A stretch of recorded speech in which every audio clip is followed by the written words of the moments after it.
Welcome to BLK News Now. I'm Felicia. Today I'll be interviewing Jamila Hodge, Executive Director of Equal Justice USA.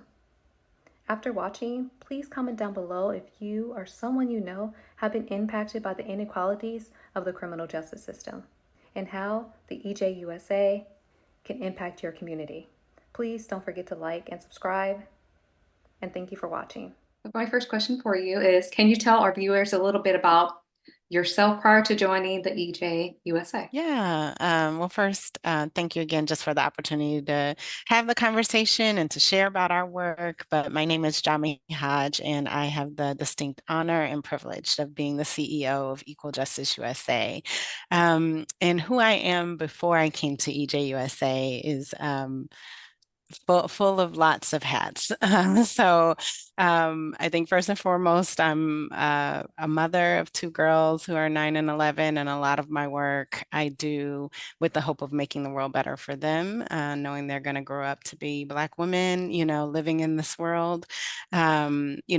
Daughter, wife, sister, all of those things too. But professionally, I spent the bulk of my career as a prosecutor, which I think people often find surprising when they learn about the work that I do now, because essentially so much of our work is about building solutions outside of our criminal legal system.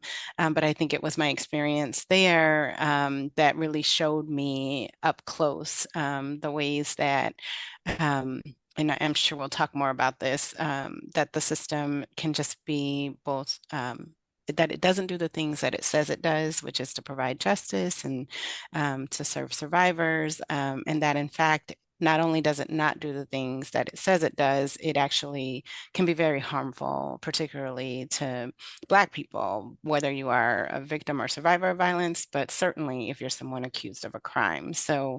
I have personal experience both at what violence looks like up close. My father was the victim of an armed robbery when I was in high school that left him with a traumatic brain injury. And then I've also seen up close the harms of our system, the violence that occurs when someone is incarcerated, through the lens of my brother and the time he spent incarcerated.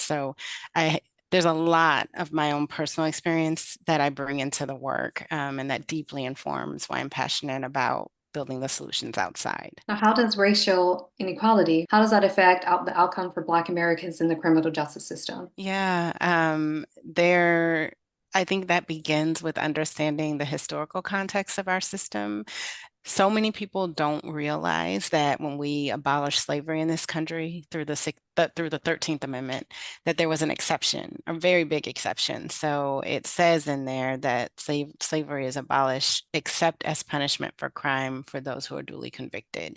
So that exception led right behind it to the implementation of a lot of laws that targeted very intentionally the formerly enslaved, and they're referred to often as Black codes. So whether it was vagrancy or not having proof of employment, all kinds of just very random things that were intended to bring back into the system. And right, but behind that would be something called convict leasing, which many historians say was worse than slavery. And so I think it's really important that everyone really understands the context and that sort of foundational history of our system, because then when you understand that, when you see the racial disparities that exist in our system, you have the right context to place them in. So if you look at pretty much at every point of engagement with our criminal legal process, beginning with police, through prosecutors, through our incarceration, we see racial disparities. Black people are more likely to be stopped by police, and then during a stop, they're more likely to be searched. We know that even when we think about drug-related crimes, that although it's clear through data that Black people use drugs at similar rates as white people, but in terms of who ends up being prosecuted, and then particularly what type of punishment, and when we get to punishment that's incarceration, the disparities increase. We think about even something like our death row. It is more than 40% of people on death row are Black, although we make up about 13% of the population. So there's all this data that shows us how we are more likely to be punished more severely, more likely to be ensnared in the system. And then on the other side, because we do all of this, we do all of this punishment in the name of safety, that this is how we, it's going to make us safe is sort of the narrative that we're told about it. But we also are more likely to be victims of violent crime. Black people are, there's a recent report, 12% more likely to be victims of gun violence. The leading cause of death, according to the Center for Disease Control, for Black men under the age of 44 is homicide. So, on both ends, the system that purports to provide us safety has a disproportionate impact, disproportionate harm to our community. But then, even in what it's supposed to do in terms of keeping us safe. Can you give us a little bit background on what the Equal Justice USA is? Yeah. We are a nonprofit organization. We're a national organization that really works at the intersection of racial justice, criminal justice, and public health. And we started as, I'd say the vision that we have is really to help build towards a world where violence is rare. And very much our work came out of our foundation, which was, when we first started as an organization, was solely an anti-death penalty organization. And we've done that work now for more than 2 decades of ending the death penalty in states across the country. We've been part of the last 11 states and campaigns to end the death penalty. But what that work taught us, we did that work by organizing primarily with Black murder victim family members. And the way when we started the work to end the death penalty, it was, 25 years ago, 80% of people approved of the death penalty. It's not like today. I think today most people have some concerns about the death penalty, and public approval for the death penalty has consistently declined. But back then, it was pretty much accepted that no, that is, it's proper punishment. It's what happens, but that work of organizing with the folks who had been most impacted, the victims' family members, in those cases really helped us be able to center their voices in a way to understand that does this actually bring them the healing that they need when they've suffered such loss? And the answer, resounding answer for many family members, and again, no family member speaks for all, but for many was no. Like this long process, because these cases take many, many years before you get to the point of a sentence and execution in a death case.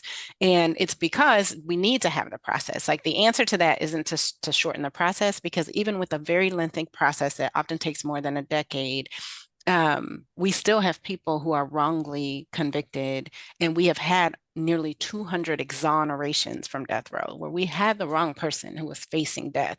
So the answer can't be, oh, we shorten the process and that's how we'll make it better for victims. We need the process. And even without that process, we still get it wrong more times than we should. But by centering particularly Black victims in uplifting their voice, because a lot of what's done in our system, the focus on punishment, is done in the name of victims, but the victims' voices who are centered have traditionally been white. And so our organizing work really taught us as an early, this is well before I came to the organization, but under our founding ED, Sherry Silverstein, was that organizing with the folks most impacted really was how we were able to change the narrative and really win legislative victories to end the death penalty. But it was that organizing that also showed us how traumatic violence is, not just for that particular victim or victim's family, but for entire communities.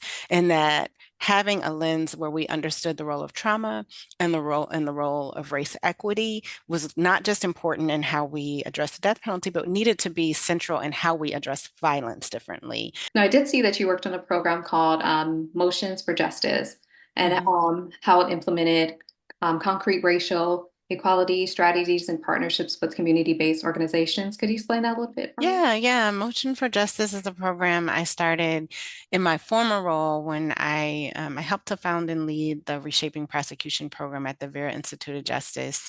And that work was really about, there are prosecutors across the country who, this probably started in about 2015, communities began to organize and realize that that role is an elected role and that prosecutors hold a lot of power in the system. And if you want to change the system, you could actually elect someone whose values reflect yours as a community. And so that's when we began to see people like Kim Foxx in Chicago, Larry Krasner in Philadelphia, the Gascon, DA Gascon in California, be elected on these platforms of change. And so they ran on platforms that were to end mass incarceration, to address racial disparities, and to be more transparent.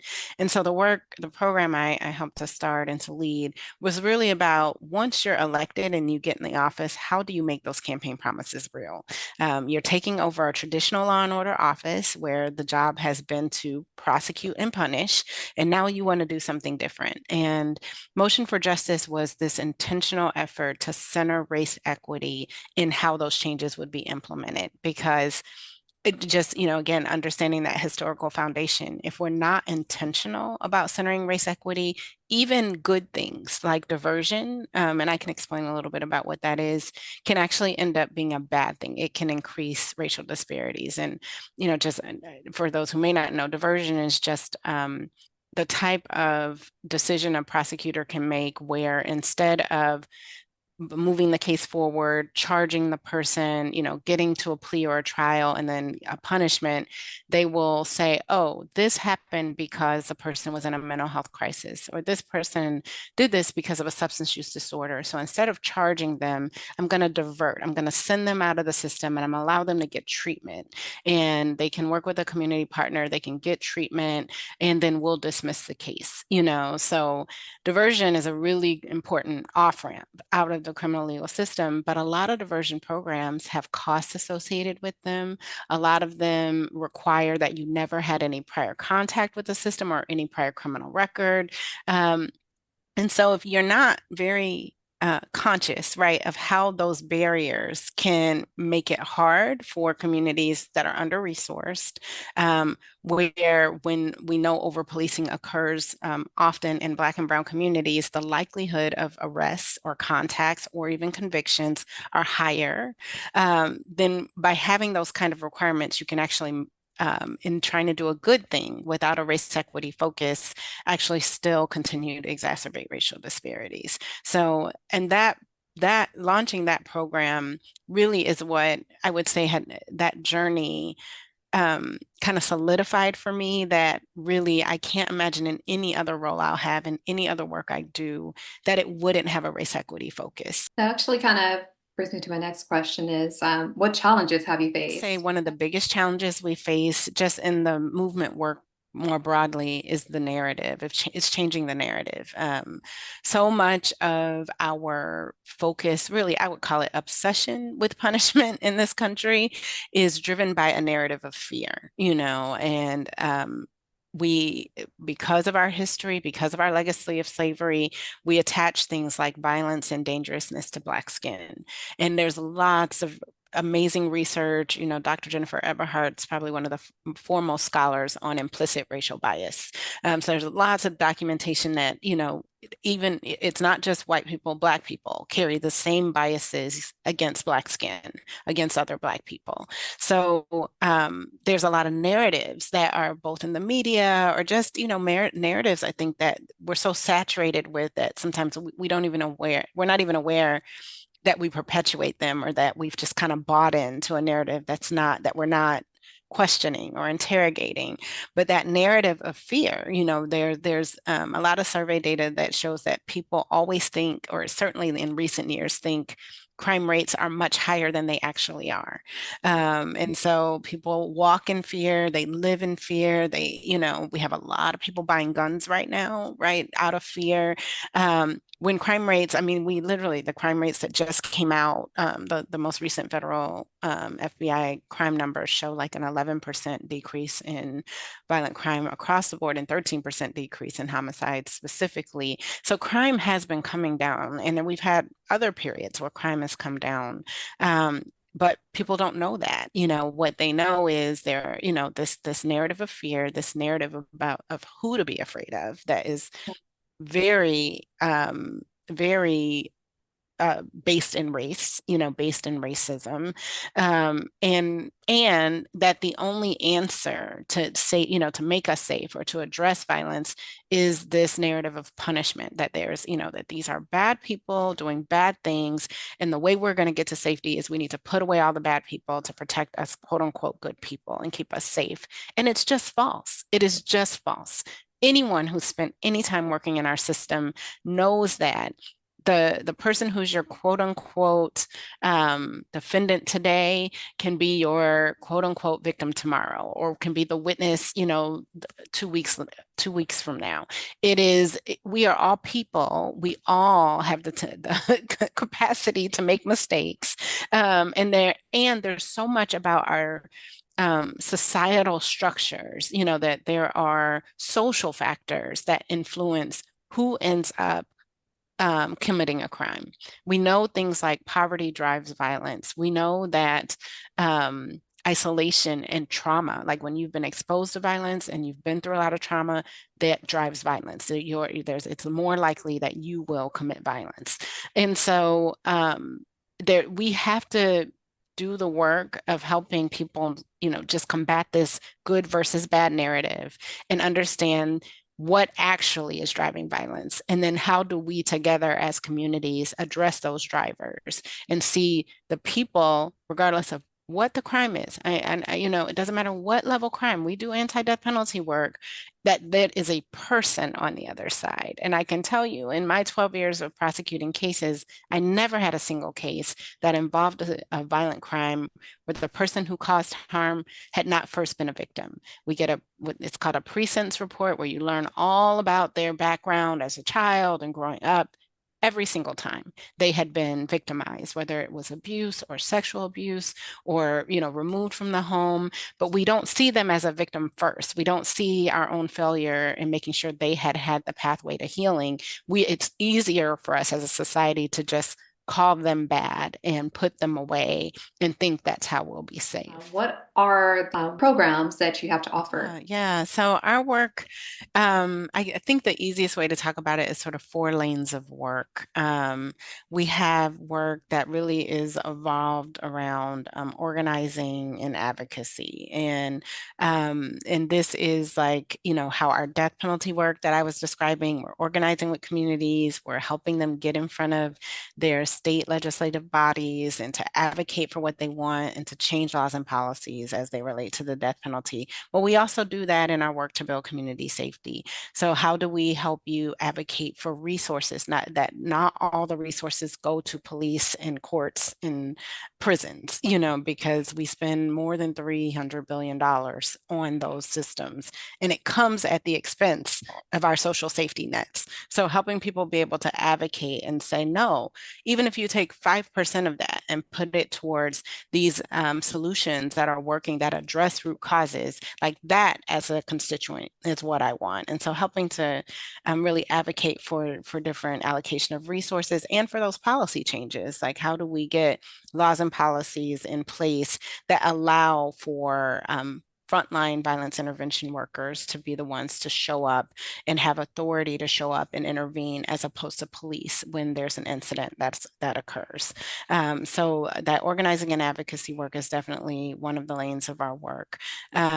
We also, which is kind of related, is the narrative work. How do we uplift the stories of the things that are working? One of the places where we've done our deepest work is Newark, New Jersey. Newark is at a 60-year low in homicides, and that was even included in 2021, where coming out of sort of our COVID isolation, there had also been a huge influx of guns in the country during the COVID time. And most cities across the country saw an uptick in 2021 in gun violence. Newark was an aberration.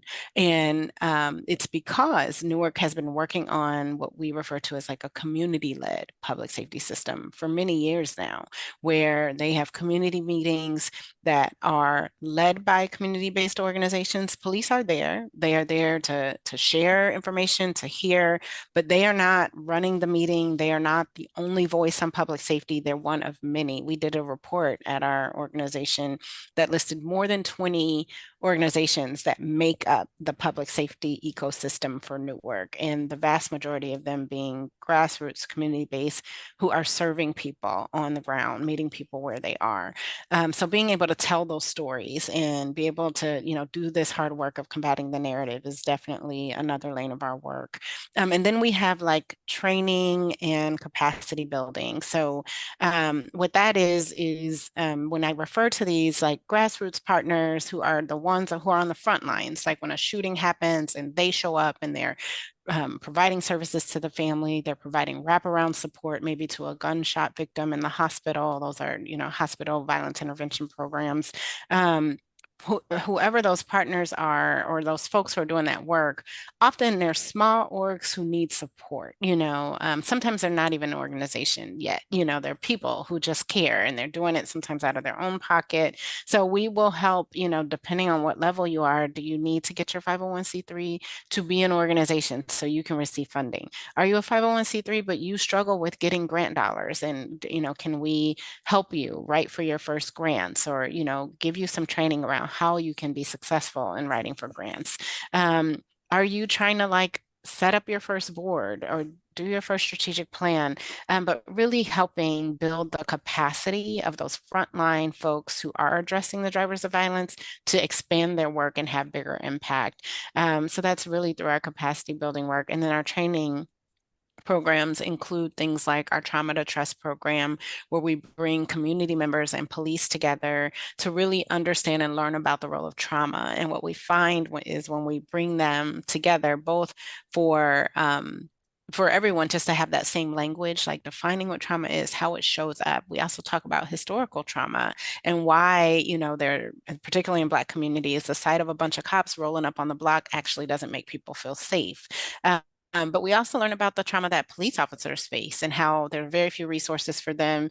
And so when they leave the scene of a shooting and then end up being deployed to another neighborhood, why they come in on heightened alert and, all the things are elevated. So, and what it allows is, right now at a time where people are very divided between police and community, this sort of bringing down of the barriers to understand, because a lot of cities, the police officers are from the same neighborhoods that they're patrolling.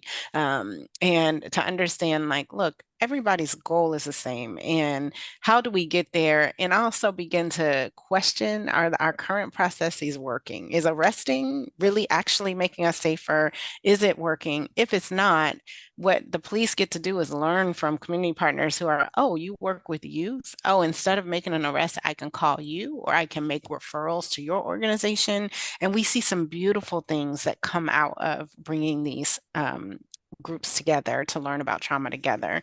And then finally, we have a really incredible work that I'm so super excited about, because we recently acquired the project. It came from a great partner and ally in the movement space. So it's the Restorative Justice Project, which was run out of Impact Justice, founded out of there for years, and now is with us at EJUSA. And that is working with prosecutors and community-based partners. So a community-based partner who will hold a restorative circle and conduct a restorative process, particularly for youth and young adult who end up arrested and are brought into the system. And it's a diversion program. I described what diversion is earlier, but this is another, example of that important off-ramp off the system. Actually, that was my next question. So it's great. You led into that is, how do you choose the communities that you're involved in? Yeah, that's a great question. I think sometimes they choose us, right? It's relationships that we've built over the years, or they've heard about some work we're doing and they want us to come and see if we might be a good partner for them. I would say it's been pretty organic, like we have now over time, and we're a little bigger than when we started. Sort of we have some ways of assessing, is this the right time for us to come in, or would we be the right partner here, both in our death penalty work and in our work to build community safety.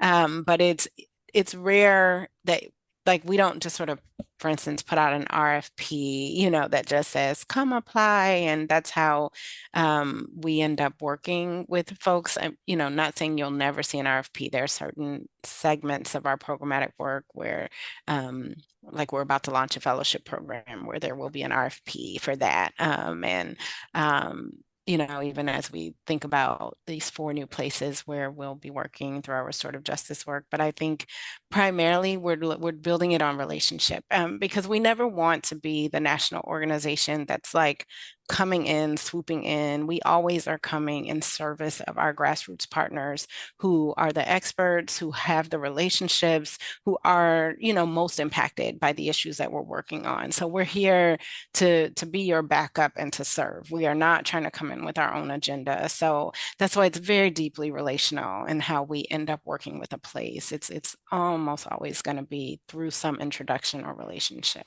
How did your relationship with the Players Coalition begin?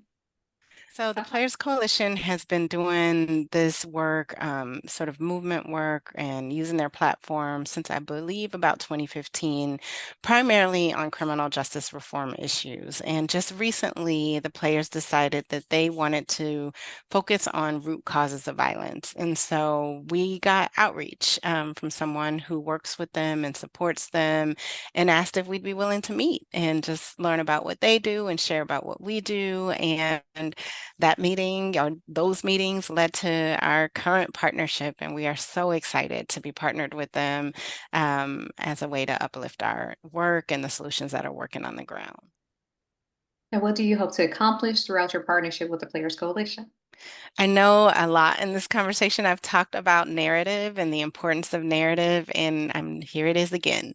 And I just think it's so important because, we're not going to be able to change the status quo if we don't change people's hearts and minds and have them know and understand there's something we can do rather than police, prosecute, and punish our way out of violence. Like that, those things actually aren't working. So having a partner who are people who are very accomplished, they're really the highest at their level in what they do as, football players and other sports. And because of that, having these huge platforms. And I'm just so grateful for this group for their willingness to use those platforms for good. And so to me, one of the most exciting things about this partnership is that we will be able to have more people engaged, more people know that here are some examples of cities where this is working well. Here are some organizations who are doing the frontline work, and that we know it's working because we're seeing violent crime come down in these cities. We are seeing people have better thriving communities. We're redefining what safety means, that it's more than just the absence of violence, but it's making sure that people have what they need to thrive, and just having more people be able to engage and, participate in organizing and advocacy efforts. So that real opportunity to use their incredible platforms to change the narrative is probably the thing I'm most excited about. How can the viewers keep up with Equal Justice USA and any future programs or events? So please follow us. You can find EJUSA on all the platforms, whether it's Instagram or LinkedIn or Twitter, now X. And please sign up on our website. If you go to ejusa.org and click the sign up button, you will get emails where you can, follow things like our blogs where we're telling important stories, where you can have actions that we're supporting to get engaged, whether it's in a particular state where we're asking you to click a button to fill in something to contact your state legislator.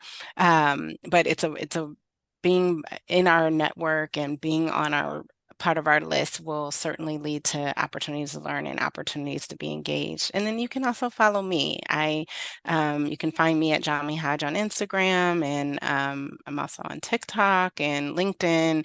And a lot of what I do in those spaces is to uplift our work and to help really share the stories and try to, do the work of helping people know that there are better solutions and that we're never gonna police, prosecute, and prison our way to safety, that we've really got to do the job of addressing root causes.